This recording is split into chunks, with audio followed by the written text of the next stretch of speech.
Walaupun dibenci saudaranya, Nabi Yusuf tetap baik, padahal cobaan hidupnya berat banget.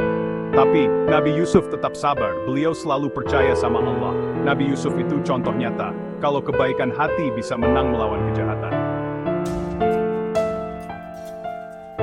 Nah, saudara-saudara Nabi Yusuf itu iri banget. Mereka takut Nabi Yusuf lebih disayang sama ayahnya. Mereka sampai punya rencana jahat loh. Mereka mau membuang Nabi Yusuf ke dalam sumur. Bayangin, dibuang ke sumur. Untungnya, Nabi Yusuf selamat. Beliau ditemukan oleh pedagang dan dibawa ke Mesir. Di Mesir, Nabi Yusuf dijual sebagai budak. Sedih banget kan? Tapi Nabi Yusuf tetap sabar. Beliau tetap berdoa dan percaya sama Allah. Di Mesir, Nabi Yusuf dibeli oleh seorang pejabat kaya. Hidupnya mendingan, tapi cobaan belum selesai. Istri si pejabat naksir sama Nabi Yusuf. Wah, gawat. Tapi Nabi Yusuf itu orang baik. Beliau menolak godaan itu. Dia nggak mau berkhianat. Sayangnya, istri pejabat itu nggak terima ditolak. Dia fitnah Nabi Yusuf. Akhirnya Nabi Yusuf malah dipenjara deh. Aduh, kasihan banget ya. Tapi Nabi Yusuf tetap sabar. Di penjara, beliau malah jadi orang penting karena bisa menafsirkan mimpi. Di penjara itu, Nabi Yusuf bertemu dengan juru minuman raja. Si juru minuman ini mimpi aneh. Nabi Yusuf pun bantu menafsirkan mimpi itu.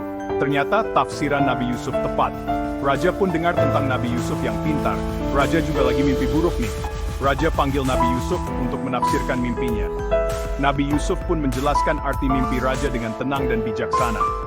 Raja kagum sama kepintaran Nabi Yusuf. Akhirnya Nabi Yusuf diangkat jadi orang penting di Mesir.